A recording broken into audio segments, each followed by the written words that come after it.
Hello, everybody. Welcome to episode 80 of Cameron Sports Podcast. It's your host here, Cameron Lindsay, back with another brand new episode. Today's episode, we're going to be talking about the Luka and AD trade, possibly the biggest trade in NBA history. And we're going to be talking about Super Bowl 59 that happened last week. Let's get right to today's show. So, like I said, we're going to be talking about the Luka and AD trade. But when I had woke up in the morning and I think I went somewhere to handle some business, like wash my car or something like that. And I couldn't believe it. I saw it on social media at first, like Luka AD trade. These fake accounts on social media. I'm thinking like, man, somebody playing. And then I saw it again, on Woj's page, ESPN, and it happened last night. I'm like, usually I do check my phone, but because it happened during the night, like late at night. And I had got the notification from ESPN. And, I didn't check it because I'm thinking like, maybe it's not that important. I wish I would have got up in the middle of the night and checked my phone because that was some huge news. And I'm like, and the reason is because, one, I'm a Laker fan, and two, AD is my favorite player. So my emotions are mixed up, and don't get me wrong, I'm happy to have Luka. And that's the third reason. I couldn't believe we got Luka, but we traded AD. And I'm like, what? And I didn't know what to believe. Like, why the Lakers would do that? Why the Mavs would do that? Like, it's crazy. And the reason, this is the biggest trade in NBA history because these are two top 10 players currently in the NBA, two all NBA caliber players. Luka has had 5 straight first team All NBAs. AD last year was the only player in the NBA to make an All NBA team and All defensive team, and it's just crazy. And now that whole trade, how it happened was the Mavericks front office called Rob Pelinka and the Lakers front office. So the Lakers didn't engage the Mavericks. The Mavericks called the Lakers. Hey, would y'all be interested in acquiring Luka? Well, we would like AD in the first round pick plus Christie. So that was the trade. The Mavericks traded guard Luka Dončić for forward Maxi Kleber, Markieff Morris for Anthony Davis, Max Christie, and my Lakers first round 2029 pick. And I'm like, of course it's a pretty. The more I think about it, it's a good deal because the Lakers didn't pretty much give up much. They gave up Max Christie, good young player. He's solid. They didn't give up a lot of picks, so they get to keep their future picks. You just only gave up one. Of course, you give up our best player in AD.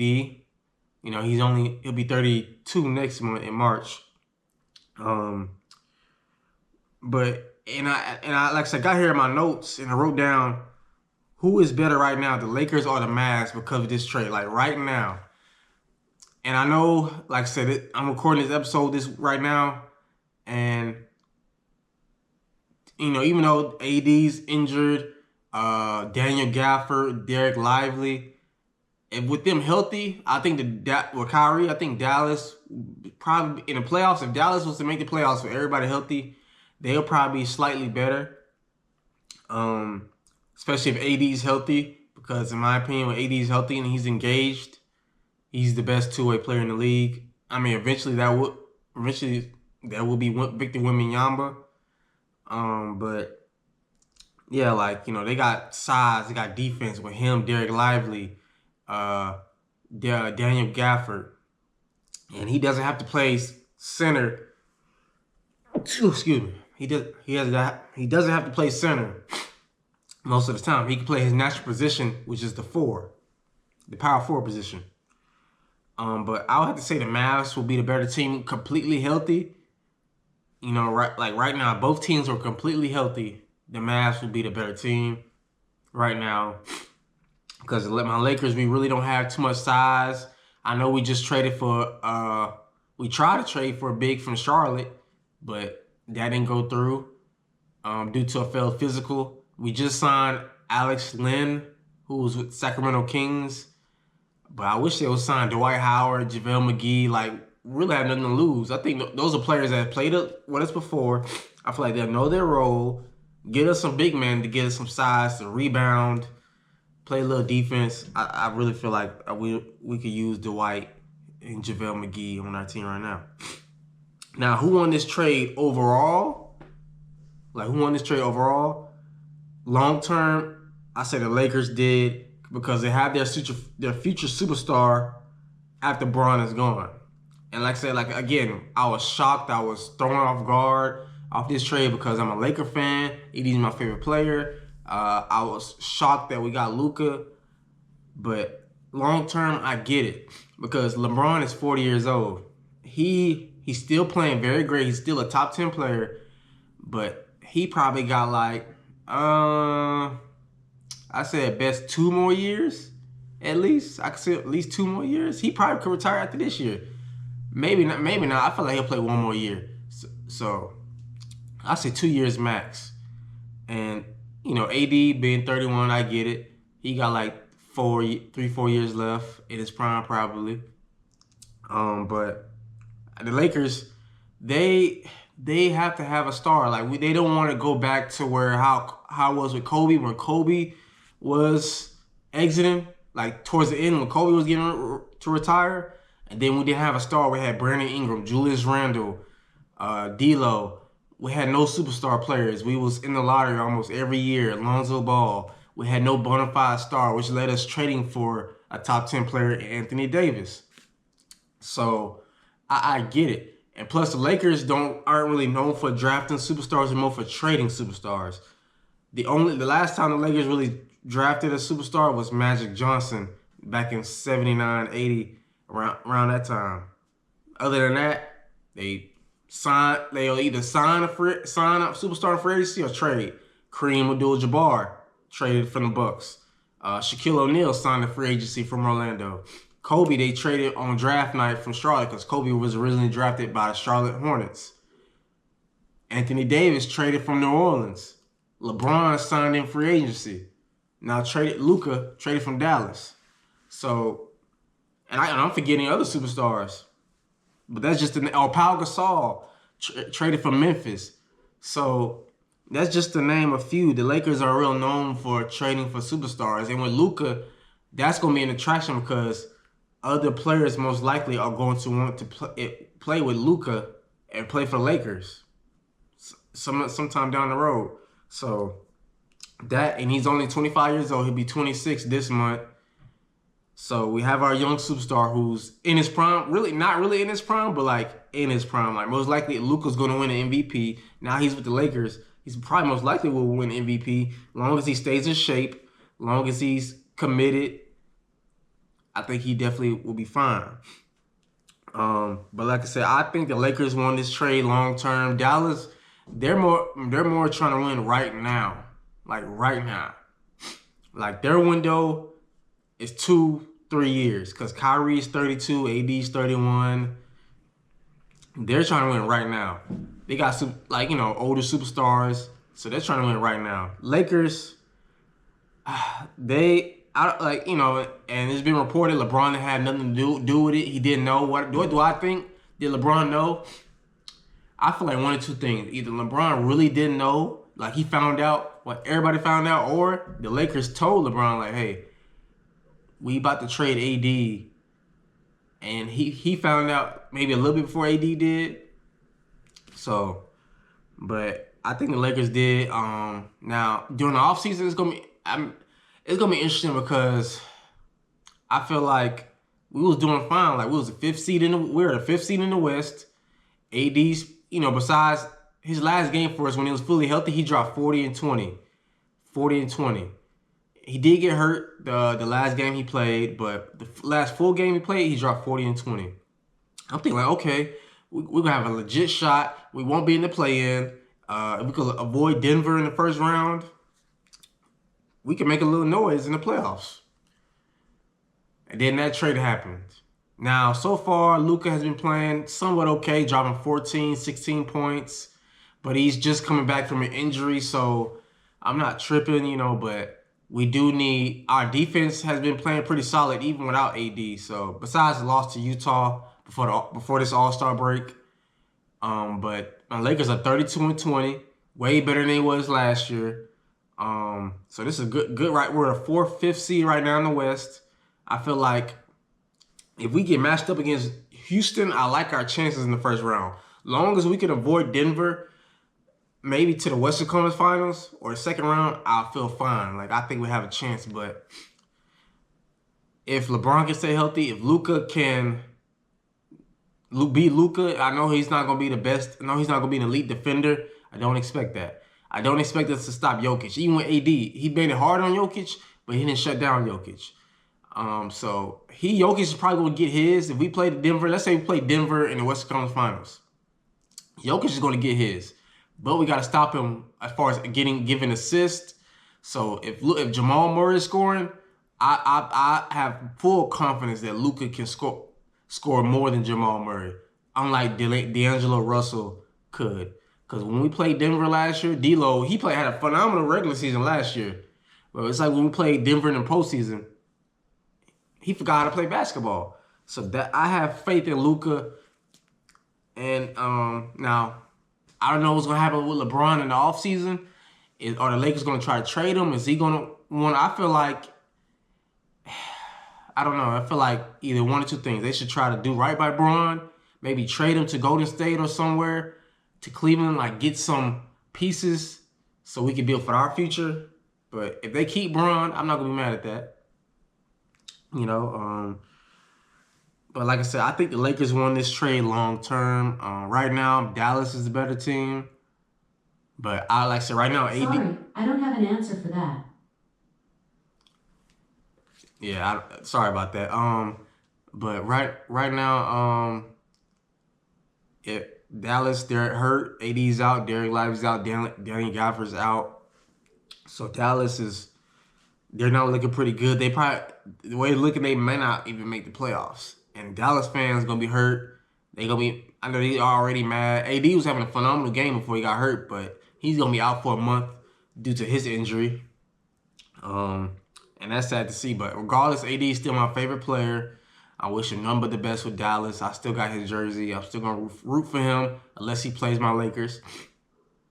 But yeah, I just want to say I appreciate you, AD, for all you done for us over the years, helping us win a championship our first year back in 2019, 2020, during the COVID year. You got your ring. You're a top 75 player. Keep balling. Hope you get back healthy, and you're still gonna be my favorite player.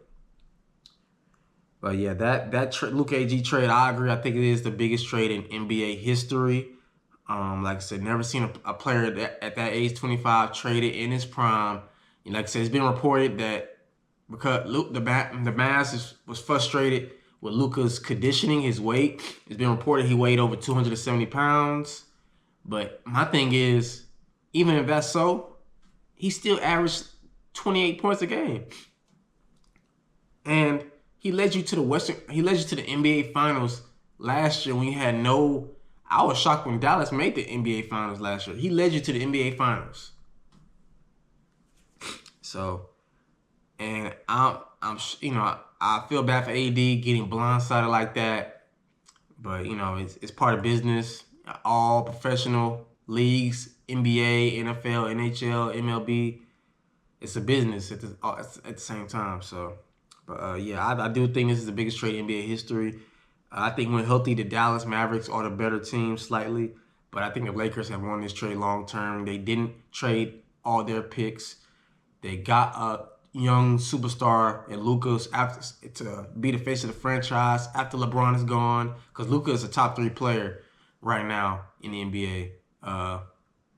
So we have our superstar, we have our future, we can build around him, and I'm okay with it. Like I said, I was blindsided with this trade, but I'm okay with it right now.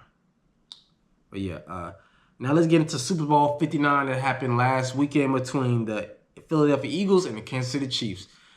Now, like I said, I had a special guest on my podcast, my father, Michael Gavin. Shout out to him. I appreciate you for coming on the show again. Me and him both picked the Eagles to win against the Chiefs. Now, we got the prediction right. We just get the score right. I picked the Eagles to win 31-23 by at least 8 points. My dad picked the Eagles to beat the Chiefs 31-24. But the Eagles dominated the Chiefs 40-22. Jalen Hurts was named MVP. I picked Saquon to win MVP because, like I said, he been balling all season. He been balling the regular season. My dad picked Devontae as his first pick. His second pick was Jalen Hurts to win Super Bowl MVP. In the game, Hurts went 17-22, 221 yards, 2 touchdowns, 1 interception. On the ground, he had 11 carries for 72 yards and a rushing touchdown. Devontae Smith had 4 catches, 69 yards, and a touchdown.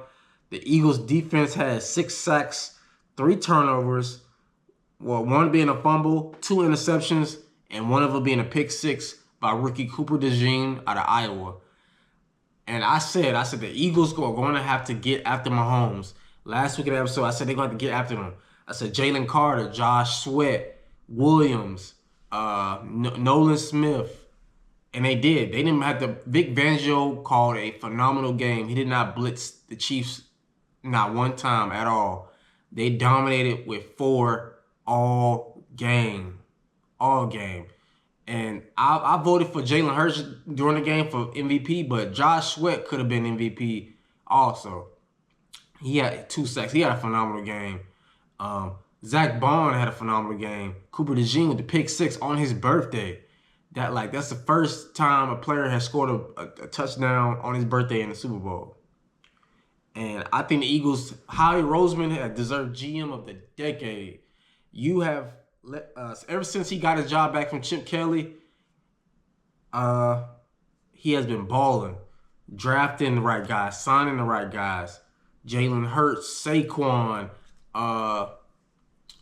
Josh Sweat, Jalen Carter, Jordan Davis, Nakobe Dean, Quinyon Mitchell, Cooper DeJean, trading for A.J. Brown, drafting Devontae Smith, all the Dallas Goedert, all these picks, all these signings, Zach Bond.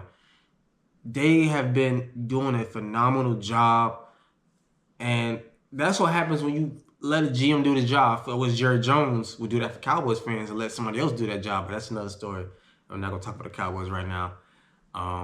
But like I said, he's been doing a phenomenal job. The Eagles have a great organization. Now, before the season, I did say, maybe off camera, I don't know if I said on the show, if I remember, but head coach Nick Sirianni, I was saying, I think he is on the hot seat. A lot of people saying during the season, if he has a first-round exit like he did last year, he's probably going to get fired. But just like Ryan Day won a national championship at Ohio State.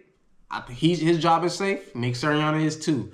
I think Nick Sirianni is a great coach. Now, I'm not going to say elite. If he wins another one, I think he is elite. But he's a great coach. He's right up there of being elite. He's a great coach. And like I said, they dominate Kansas City. Patrick Mahomes only went 21-32 for 257 yards. He had 3 touchdowns, 2 interceptions. Now, I don't really count the touchdowns because those are really garbage times. The score, don't let the score fool you. I know some people might say 40-22. That's not too bad. Yes, the score was 40-6. Like in the fourth quarter, it was like 40-14 late. The Chiefs scored real late, like when the Eagles took out most of their starters. Now, I condone with the Chiefs for not giving up, keep fighting, not just lay over and give up. But the score was not even close. Not even close. It was complete dominance. And I think, again, Jalen Hurts has outplayed Mahomes. He played him 2 years ago when the Eagles lost. He outplayed him now, again this time. And I know I said on camera that I don't think Jalen Hurts is elite because he's a turnover machine, but he's gained my respect. He already had respect for him, but I think we have to put him now possibly in the top 10. He's a Super Bowl MVP. Got to give him more respect. And I never said he can't throw the ball. He can. It's just that sometimes he makes the wrong decisions sometimes. But he can step up when he needs to step up, and we need to give Jalen Hurts his respect. I've been seeing on First Take and FS1 saying that they don't trust Jalen Hurts' arm. The Chiefs need to make Jalen Hurts throw the ball, so it shut down Saquon. Well, the Chiefs did that. They did a phenomenal job holding Saquon to only 2 yards a carry. He had over 20 carries for 57 yards. Saquon was pretty much not really a big factor all that game, but Jalen Hurts stepped up. He torched them, and like I said, I said on camera, the Eagles just got too many weapons. I went back and watched Super Bowl 57, and I'm looking back like, really, the Eagles got a lot of weapons. The Chiefs can't really zone on. They can't really shut down A.J. Brown because you got Devontae Smith, you got Dallas Goedert, you got Kenneth Gainwell, you got all these weapons, and the Chiefs only got McDuffie. They don't have Ladarius Sneed anymore. So, yeah, I just think like the Eagles were the better team talked about. Now, I was nervous even during the game when the Eagles were up 24-0 at half because like this game's not over. The Chiefs still got Patrick Mahomes, still got Travis Kelce. But the Eagles kept their foot on their neck. They did not let up, and the Chiefs had no room for no comeback at all game long. But I got a couple questions that I wrote down. Can the Eagles repeat next season? I say yes, they can, but the main thing is health. That's the number one thing, health. That's the hardest thing about a Super Bowl champion repeating is health. 2, they lost Kellen Moore, the offensive coordinator. He's the new head coach for the New Orleans Saints. The Eagles got free agents: Zach Bond, Josh Sweat, Williams. So they got a few free agents. They got to decide, like Mekhi Becton on the offensive line, the huge 6'7", 350, 60-pound offensive guard. So they got a few decisions to make. They could trade for Myles Garrett and add on even more depth to the offensive line. So it's gonna be an interesting offseason to see what the Eagles do in the draft. Like, I'm gonna start working on my first mock draft, and that's gonna be to where I think each team should do. So it's gonna be my opinion of what I believe they should do. I'm gonna do no trades. I'm gonna do 1 through 32 straight picks. That's gonna be my mock draft 1.0. But I think they can repeat, but it just, like I said, depends on health. It depends on, like I said, that's the number one thing. Free agent signings, who's going to be the offensive coordinator. But it's not going to be easy because I looked at the Eagles' schedule. They got a real hard schedule. They play the Commanders, the Lions. The Commanders, like I said, Jaden Daniels is looking nice. They played them twice. I think they played Kansas City, so it's not gonna be easy. You just got the Packers. You got the Vikings. Yeah, it's not gonna be easy, but if anybody can do it, I think the Eagles can, and we'll see. We'll see what they could do. Now, another question: will the Chiefs bounce back from this loss? Of course they will. They're the Chiefs. I may not like them. I may be a Chargers fan. I may not like the Chiefs, but I respect them. I respect Patrick Mahomes. He's the best quarterback, best player in the league. Andy Reid's the best coach in the league, arguably one of the greatest of all time. Even though I still got Bill Belichick. But Andy Reid's very, very close to him. But I think they can, and but they got to fix some stuff. They got to, they're waiting on to see if Travis Kelce is going to come back, is he going to retire. So it's been reported the Chiefs are getting him until like somewhere in March, early March, to decide on his future. If he wants to come back, I think he should. But if he doesn't, it's okay. He's the first ballot Hall of Famer, arguably the best tight end, if not one of the best tight ends of all time, Travis Kelce. I think the Chiefs should consider potentially an offensive weapon, defense. It's like, depends where they go in the draft. They got a 31st pick. Are they going to try to trade for Myles Garrett? We'll see. I hope not, because we really wouldn't want that. But the Chiefs are going to be okay, because who really could beat them besides maybe Cincinnati? But Cincinnati got their own problems. Jamar Chase, they got to pay him. T. Higgins, Travion Henderson. Their defense is horrible. Buffalo still can't beat Kansas City when it matters. Baltimore can't beat Kansas City when it matters. So I think Kansas City will be pretty fine, and most likely will end up in the AFC Championship game yet again. But we'll see. But again, I think the Eagles can repeat, but the most part, it really depends on health. Saquon, like I said, he was healthy all year. Can he have, maybe not in 2000 season, but can he have like a 1,500, 14 to 1,600 yard season? If that, you still got Jalen Hurts, you got A.J. Brown, Devontae Smith. If if they can stay healthy, if the Eagles defense continues to stay healthy, and Jalen Carter, he's going to be a defensive player of the year candidate. N'Kobe Dean, if he can come back healthy. Quinyon Mitchell continues to get better. Cooper DeJean. I know Darius Slay, he might retire, so that's going to be somebody that can lose. They might lose, but they still got Quinyon Mitchell. They got Cooper DeJean.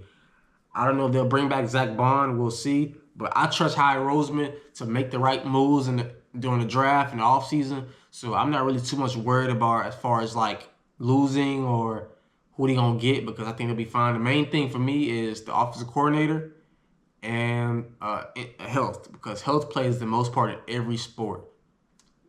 Every sport is health. You got to be healthy. So, yeah, we'll see. But, yeah, like I enjoyed watching the Super Bowl. Technically, no, it was not really a good game, but I'm happy for the Eagles. They saved us from a three-peat. I'm sorry, I just hate the Chiefs. I did not want to see that. So thank you, Philadelphia Eagles. Like I said, I used to be a real Eagles fan. I still kind of am, but because I got love for them. But I picked the Chargers. But people always think like, oh, you got two teams. Like, but I grew up watching both the Eagles and the Chargers for years. You can ask my dad. For years. Donovan McNabb, Deshaun Jackson, Britt Selleck, Trent Cole, Sante Samuel, I said Britt Selleck, Jason Avant, Brian Westbrook, Jeremy Maclin, all of them. I've been watching the Eagles for years, just like my Chargers. Antonio Gates, congratulations to him for making the Hall of Fame. Antonio Gates, one of the greatest tight ends of all-time leader in touchdowns by tight end, 116. Congratulations, Antonio Gates. Like I said, him, Quentin Jammer, Antonio Cromartie, Sean Merriman, Eric Weddle, Vincent Jackson, Malcolm Floyd, Phillip Rivers, all them boys. I've been a fan of both of those teams for years, and none by me is a bandwagon at all. Like I said, as you see in my gear, like NHL, I'm not a bandwagon. I'm getting more into NHL. I know I haven't talked about it on my channel, but I'm a Seattle Kraken fan. I picked them because I'm like, they the newest, one of the newest teams in NHL. I don't want to be a bandwagon, so I said I'm going to start rooting for them, even though we suck this year, but I'm never a bandwagon fan. If you know me, you know me. But I appreciate you tuning in. This has been episode 80 of Cameron Sports Podcast. Like I said, this was a pretty interesting episode. The Luka AD trade, talking about Super Bowl 59. Now we got to get ready for the offseason for football. Now we got to get ready for the second half of the NBA season with basketball, because we're at the All-Star break. Get ready for the MLB season to start. Continue with the NHL season. We got a lot to talk about. But, yeah, I appreciate each one of y'all always tuning in for my podcast. Make sure to subscribe. Let's get to 300 subscribers by the end of this year. I know we can do it. I always appreciate each one of y'all tuning in, commenting. I always do. But I'll catch y'all next time for another episode. This has been your favorite host, Cameron Lindsay, signing out. I'll catch y'all next time. Take care.